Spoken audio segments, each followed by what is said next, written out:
할렐루야, 풍요로운 교회를 찾아와 주신 모든 분들을 주님의 이름으로 환영하고 축복합니다. 저는 오늘 여러분들과 함께 무엇을 소망하며 사십니까? 라는 말씀의 제목으로 함께 은혜의 말씀을 나누고자 합니다. 기독교 리서치를 전문으로 하는 그 조지 바나라고 하는 그분은요, 최근 공개한 그 바나 리서치 그룹의 조사에서 지난 20년간 거듭난 기독교인들의 교회 헌신도가 줄어들었다, 이렇게 조사를 했어요. 이들은 그 교회 출석과 성경 읽기가 감소했고요, 또 신앙을 우선순위로 두는 정도도 줄어들었다라고 보고를 했습니다. 그의 연구에 따르면 지난 1991년 이래 이들의 교회 예배 출석 비율은 66%에서 59%로 7% 정도 감소했고요. 또 주중에 성경을 읽는 비율은 71%에서 62% 정도로 이제 9% 정도 감소했고요. 또 주중에 교회에서 자원봉사를 하는 비율은 41%에서 29%로 감소했다라고 합니다. 또 자신을 기독교인으로 인식하는 사람들은 1991년보다 10% 정도 감소했으며, 이들의 31%는 지난 6개월간 결혼식이나 장례식 같은 경우를 제외하고서는 그 어떤 예배에도 출석하지 않은 것으로 조사되어졌습니다. 그런데 참 재미있는 것은요, 자신이 거듭났다고 말하는 사람은 미국인의 41%로 1991년보다 6% 증가했다라는 거예요. 이 바나 리서치 그룹은 그 결과에 대해서 지난 20년 사이에 거듭난 기독교인들이 증가했음에도 불구하고 그들의 신앙에 대한 참여는 증가하지 않았다라고 분석하고 있습니다.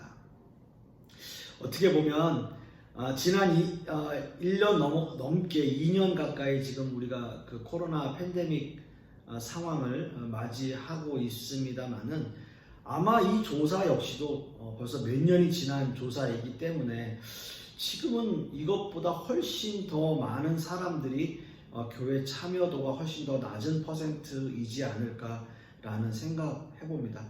미국 사람들 뿐만이 아니라 지금 우리나라 역시도 교회 상황들이 굉장히 심각한 그러한 상황인 것으로 파악되어집니다.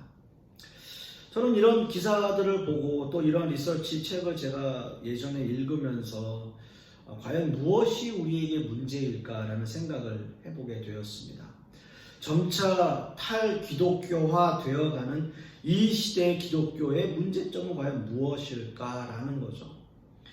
어떻게 보면 사실 저도 잘 모르겠는 거죠. 제가 그것을 안다면 제가 지금 이 자리에 있지는 않겠죠. 오히려 바나 리서치 같은 그런 리서치 활동을 할 수도 있고요. 여러 가지 생각을 해보게 됩니다.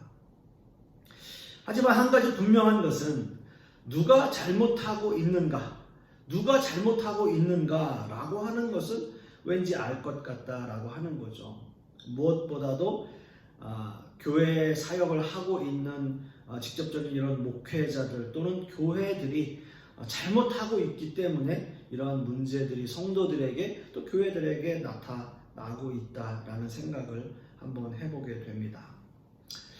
자, 그렇다면 이렇게 탈기독교화 되어가는 이 시대의 교회와 성도가 꼭 목회자만의 문제일까라는 거죠. 그 근본적인 원인은 과연 무엇일까 생각해 보게 됩니다. 물론 제가 이 해답을 가지고 있는 것은 아니지만 이런 문제를 한번 들여다볼 수는 있지 않겠습니까? 가장 중요한 것은 주일 설교 강단에서 선포되어지는 말씀과 현실의 삶 속에서 느껴지는 어떤 괴리감 같은 것이 아닐까라는 생각을 해보게 됩니다. 현 시대의 설교를 분석해보면 너무나 성공지향적이고 너무나 기복적인 설교가 대부분이라고 할 수 있는데요. 잘 믿으면 세상에서 잘 되고 잘 살고 축복받는다라고 하는 것, 너무나 당연한 이야기고 어떻게 보면 이것도 필요하다라고 생각은 하고 있지만, 잘 믿으면 세상에서도 성공하고 잘 살고 축복받는다 라고 하는 것으로 세상에 나아갔을 때 세상을 살다 보면 잘되고 축복받는 일도 있지만 힘들고 어려운 일들이 더 많지 않나 라는 거예요. 아마도 기독교인들이 세상을 살아가면서 가장 힘든 부분이 있다면 바로 이런 문제일 겁니다. 믿음과 현실 사이에서 오는 여러 가지의 괴리감 같은 거죠. 주일날 자신이 들은 설교 말씀대로 살면 어떻게 보면 세상에서도 잘 돼야 되는데 사실 세상은 그렇게 만만하진 않은 거죠. 이런 일들이 반복되다 보면 성도는 두 가지 부류의 사람으로 나뉘게 됩니다.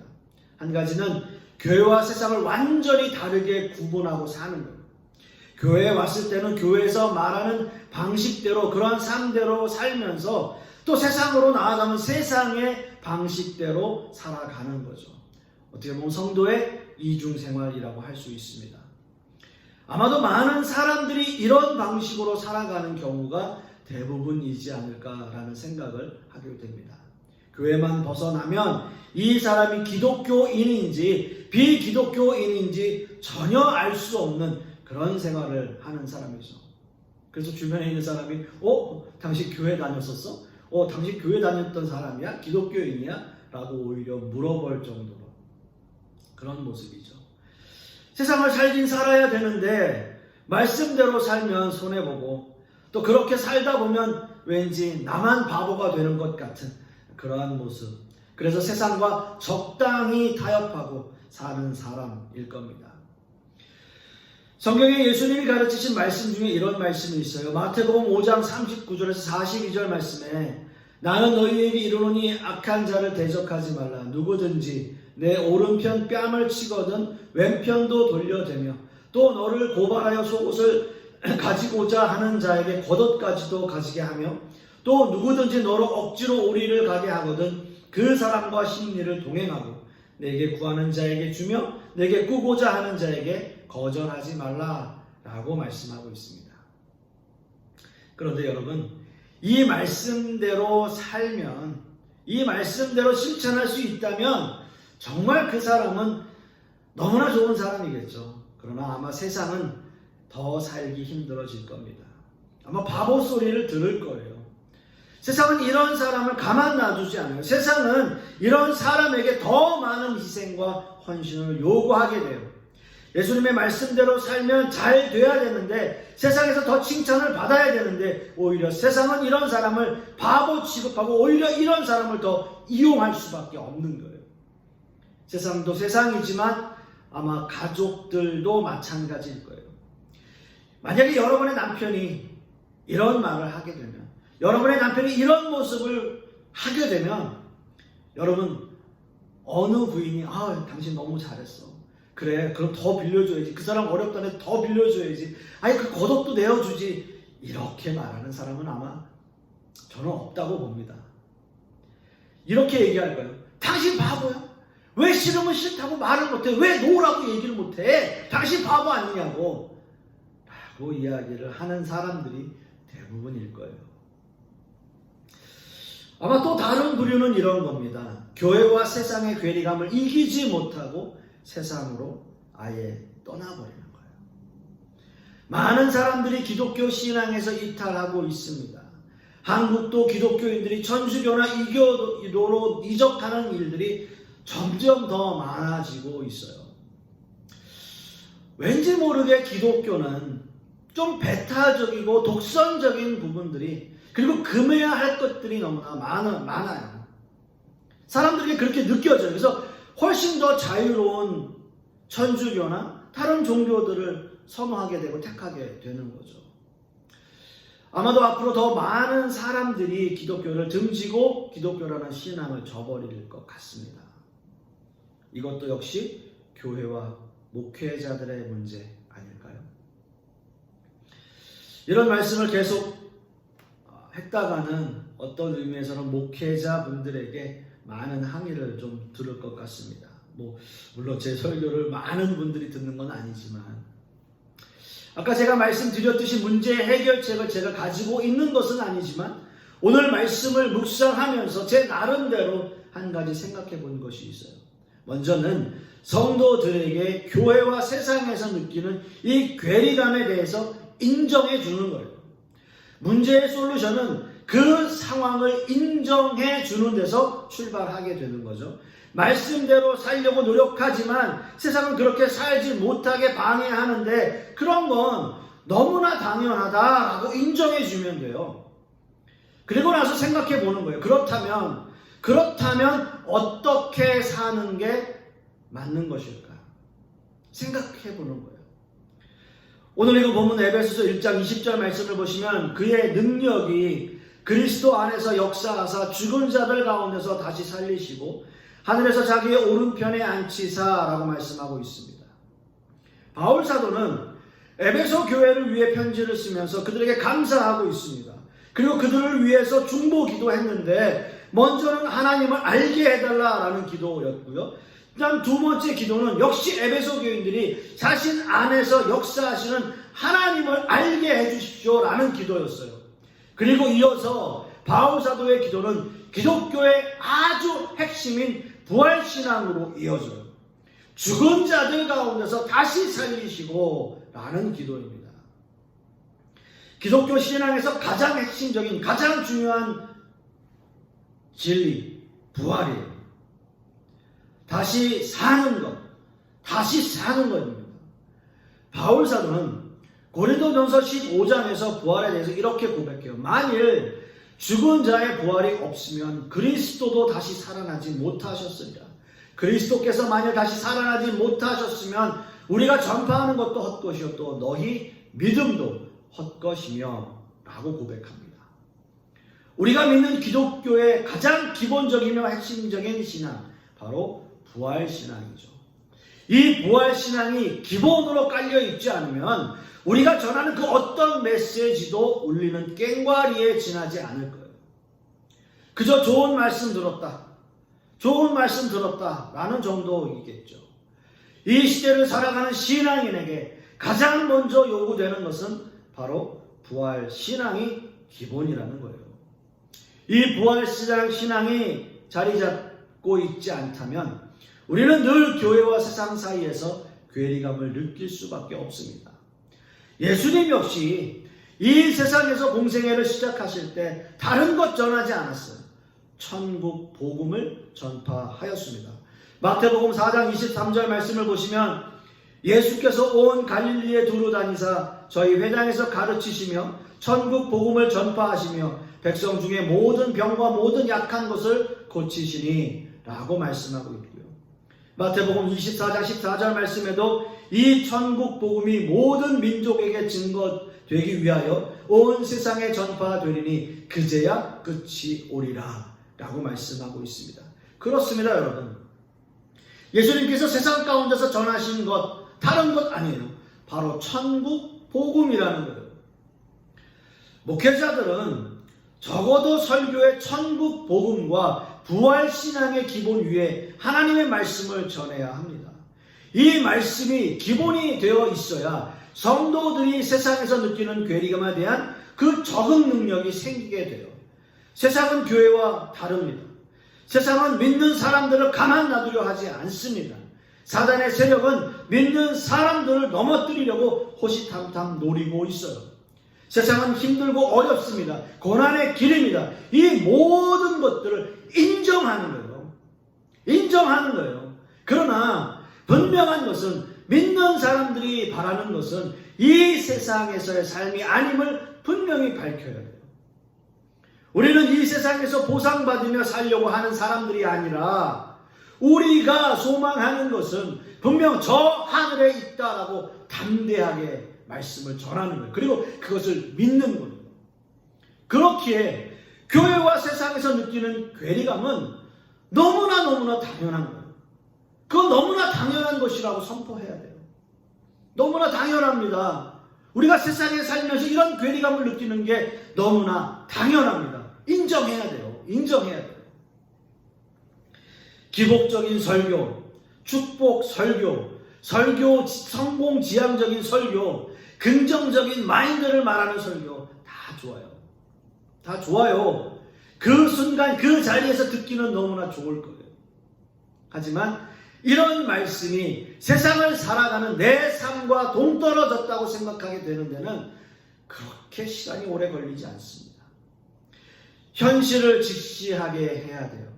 말씀대로 살려고 하지만 세상은 당신들을 더 힘들게 하고 더 어려운 환경이 다가올 수도 있습니다. 그리고 더 큰 시련이 다가올 수 있습니다. 하지만 그럼에도 불구하고 말씀대로 사십시오.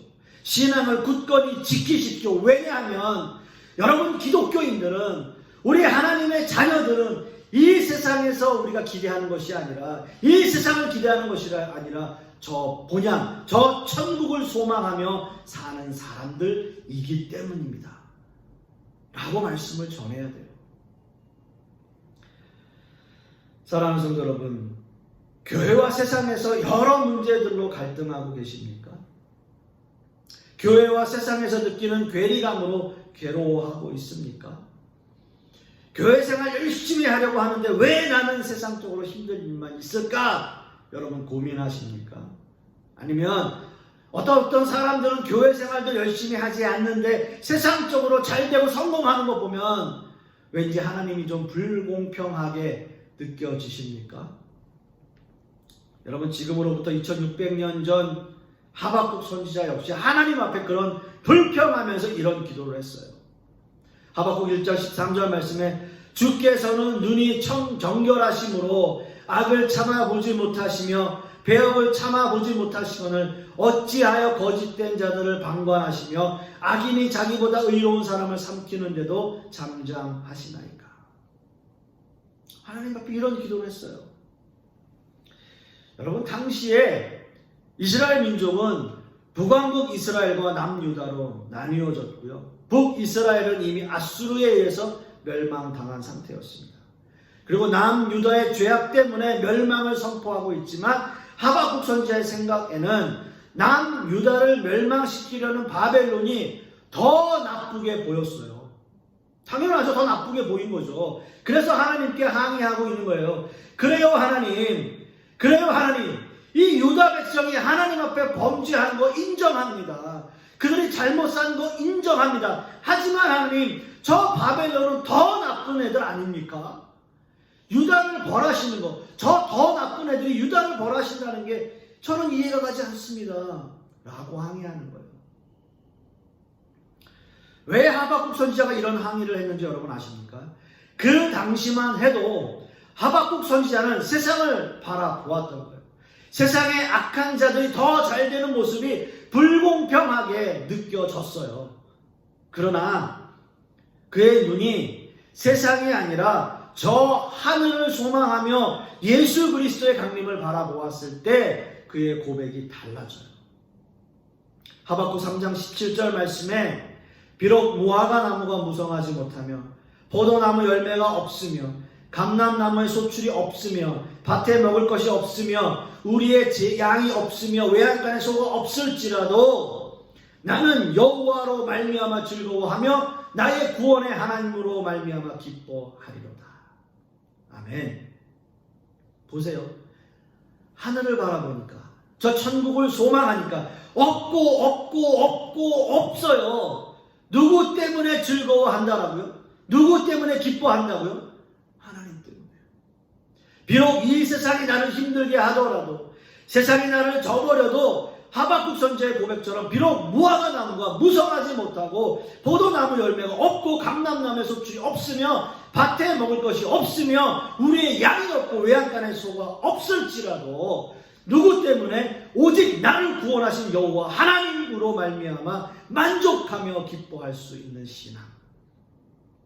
이런 신앙인이 되어야 하지 않겠습니까? 성경은 그 어떤 것으로도 우리에게 이 세상에서의 보상을 약속하지 않았어요. 오직 우리의 소망은 하늘에 있습니다. 사랑하는 성도 여러분, 세상에서 잘 될 것이라는 감언에서 속지 마세요. 만약 여러분이 세상을 바라보고 사신다면 우리는 실패할 수밖에 없어요. 그러나 부활의 소망을 안고 저 하늘을 소망하며 사신다면 담대히 세상을 이기며 사실 것입니다. 하박국 선지자가 바라본 것은 이 세상이 아니었어요. 부활을 소망하며 저 천국을 바라보며 힘든 세상을 이겨나갔던 거예요. 그 소망을 가지고 산다면 이 세상에서 견디지 못할 일이 어디 있겠습니까? 교회와 세상에서의 괴리감 어떻게 좁힐 수 있을까요? 세상을 살아가지만 하늘을 소망하며 산다면 이 세상의 삶 역시 천국처럼 살 수 있습니다. 이것이 성도가 세상을 사는 방법이에요. 에베소서 1장 21절 말씀을 보시면 모든 통치와 권세와 능력과 주권과 이 세상뿐 아니라 오는 세상에 일컫는 모든 이름 위에 뛰어나게 하시고 라고 말씀하고 있습니다. 그렇습니다. 이 본문이 오늘 우리에게 말씀하시는 결론이고 핵심입니다.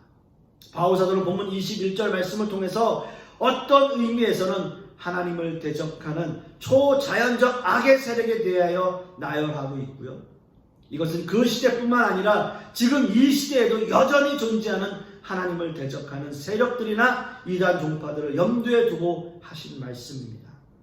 모든 통치, 권세, 능력, 주권을 나열하고 있어요. 여러분 한번 보세요. 이것은 세상 사람들이 너무나 좋아하는 것이기도 하지만 교회 안에서도 존재하는 세력들이에요. 그리고 본의 아니게 기독교인들은 이런 세력에 힘들어하고 어려움을 당하기도 합니다. 그래서 세상이 더 살기가 힘들어져요. 그래서 목회자는 이런 세상에서 올바르게 말씀을 선포하는 거예요. 축복, 성공, 기복 이런 말씀들이 아니라 이런 힘들고 어려운 시대 가운데서도 모든 세대를 주관하시고 다스리시는 분 예수 그리스도께서 보좌 우편에 계신다는 것, 그 모든 것보다 뛰어난 이름, 영광 받으시기에 합당하신 이름, 그분이 바로 우리의 아버지라는 사실을 선포하는 겁니다. 이것이 선포되어야 해요. 이 선포가 살아나야 합니다. 이 본문에서 세상은요, 세대라는 공간적 의미를 말하는 것이 아니라 시간적 개념이에요. 그 시대, 그리고 다가올 세대를 모두 다 포함하고 있어요. 그 시대의 주관자가 바로 예수 그리스도라는 겁니다. 그렇기 때문에 성도는 이 세상에 소망을 두지 않습니다. 물론 세상을 살아가죠. 그리고 힘들죠. 어려울 때도 있죠. 그럴 수밖에 없다고 인정하세요. 그렇지만 세상의 주관자가 되시는 예수 그리스도께서 우리의 아버지가 되시기에 우리는 이 세상이 아닌 하늘의 소망을 두고 삽니다. 그러나 여러분, 결코 간과하지 마셔야 하는 것은 이 세상 역시 기독교인답게 사셔야 한다는 사실이죠. 세상을 무시하고 살라는 것이 아니라 교회와 세상에서 성숙한 그리스도인의 모습으로 사시라는 겁니다. 그 소망으로 말미암아 이 세상을 이기며 승리하며 살 수 있습니다. 간절히 소망하기는 이번 한 주간도 이러한 승리의 삶을 사시는 저와 여러분들이 되실 수 있기를 간절히 소망하겠습니다. 기도하겠습니다. 아버지 하나님, 우리가 이 세상을 살다 보면 참으로 힘들고 어려운 그런 순간들, 그러한 모습들을 우리가 발견하게 됩니다. 교회에서 선포되어지는 말씀도 어떤 의미에서는 축복과 기복과 또 이 세상에서 어떻게 하면 잘 살 수 있는지를 선포하고 있는지도 모르겠습니다. 그러나 분명한 것은 우리의 삶과 또 교회에서 선포되어지는 말씀과 여러 괴리감이 있고 또 갭이 있다는 사실을 우리가 느낄 때 우리는 참 힘든 모습들로 살 수밖에 없습니다. 그러므로 아버지 하나님, 간절히 소망하기는 우리가 하늘의 소망을 두고 살게 하여 주시옵시고 말씀을 붙잡고 살게 하여 주시옵시고 늘 주님 앞에 무릎 꿇고 기도하는 우리의 삶의 모습이 될 수 있도록 주님께서 역사하여 주시옵소서. 이번 한 주간도 그러한 삶을 살게 될 수 있도록 주님께서 역사하여 주시옵소서. 주님 감사드리며 예수 그리스도 이름 받들어 기도드렸사옵나이다. 아멘.